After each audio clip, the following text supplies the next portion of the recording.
रवि की मौत को 4 दिन हो चुके हैं। कल तीये की बैठक थी और चौथे दिन आज हम रवि के घर आए हैं। जी तो राजस्थान सरकार से हाथ जोड़ के अपील है, मेरे भाई को न्याय मिलना चाहिए। उसको कम से कम गिरफ्तार करके कड़ी से कड़ी सज़ा सुनाई जाए। इस तरीके से ड्रिंक एंड ड्राइव वाले केस में तो किसी का भी बेटा चला जाएगा। गरीब परिवार के लोग के मरने के लिए ही होते हैं क्या? कौन है अब हमारे? कौन करेगा सब कुछ? मेरा बेटा चले गया, मेरा कौन सा आ रहा है? कौन सा आ रहा है मेरा? वही कमाने वाला था मेरा। तो कभी माँ बाप के बगैर कोई काम नहीं करता था वो। और जब भी जाता, जब बोल के जाता, मम्मी मैं अभी आ रहा हूँ, मैं क्या करूँ बताओ। मैं क्या कर सकता हूँ बताओ।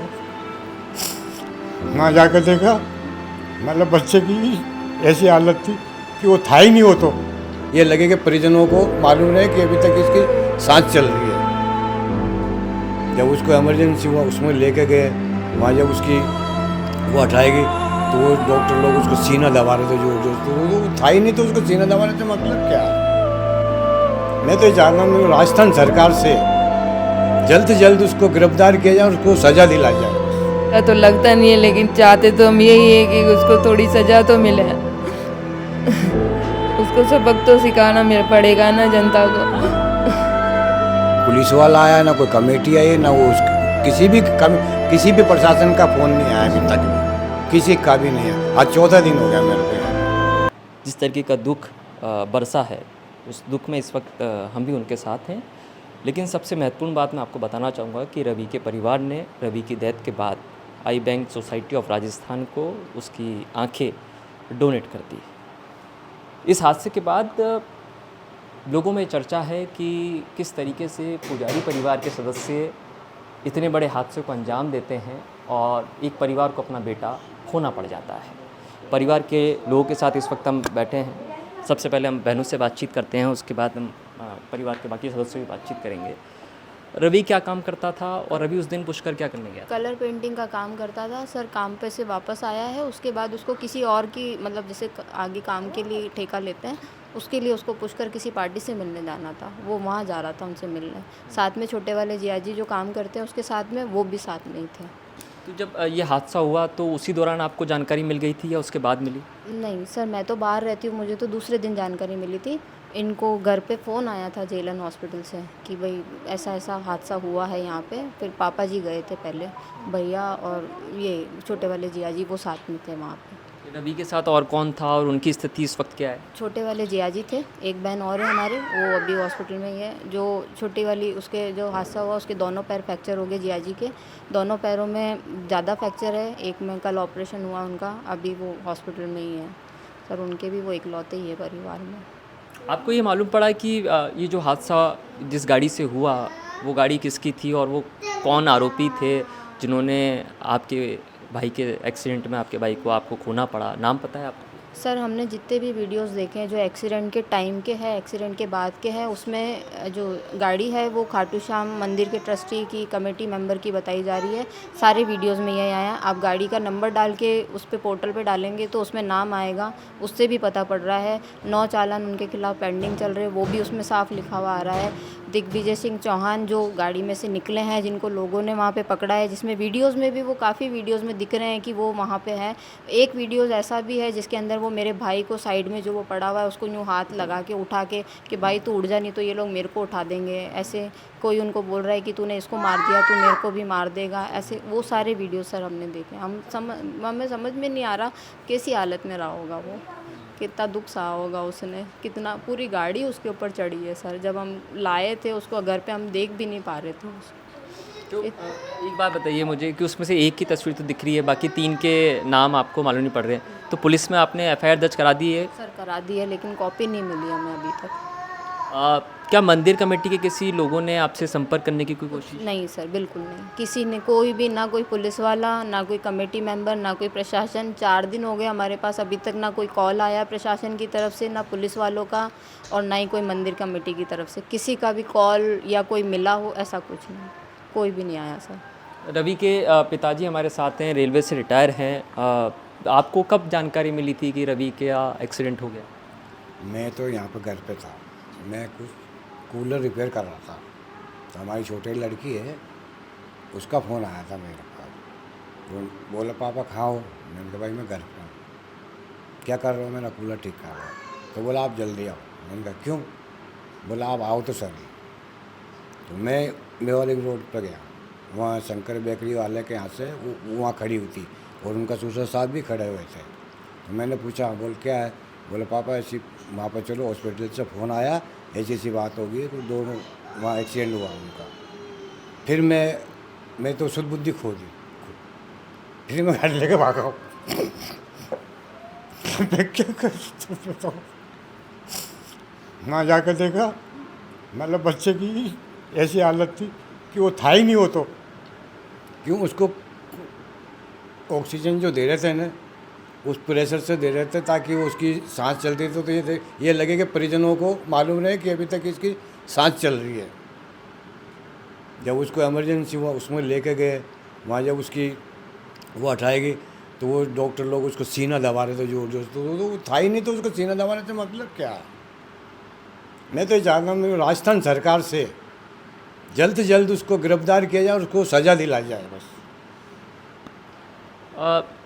एक बात मुझे बताइए कि लोगों ने काफ़ी तारीफ़ आपके परिवार की इस बात को लेकर कर रहे हैं कि रवि की हादसे में मौत हुई, उसके बाद उसकी आंखें आप लोगों ने डोनेट की। ये फैसला क्या है? जाते मरते हुए भी मैंने बच्चे को आंखें डोनेट करवाई मैंने। अब उसका इतना बड़ा योगदान मैंने करवाया, अब कम से कम ये तो होना चाहिए। जाते जाते बेचारा किसी गरीब को दान दे के गया, ये बहुत बड़ी बात हो जाती है। बहुत कम आदमी है जो नहीं देते। फिर भी हमने उसका, मैंने चलो कोई बात नहीं, किसी गरीब के काम में आ जाएगी बेचारी। अच्छा, मंदिर कमेटी के लोगों ने आपसे संपर्क करने की कोशिश? आज तक ना अभी तो कुछ ना पुलिस वाला आया, ना कोई कमेटी आई, ना वो किसी भी प्रशासन का फ़ोन नहीं आया अभी तक भी, किसी का भी नहीं आया। आज चौथा दिन हो गया मेरे को यहाँ पर। एफआईआर दर्ज करने में आपको कोई समस्या आई थी क्या? नहीं, कोई समस्या नहीं आई थी। जो क्षेत्र के विधायक हैं, क्या वो आपके पास आई?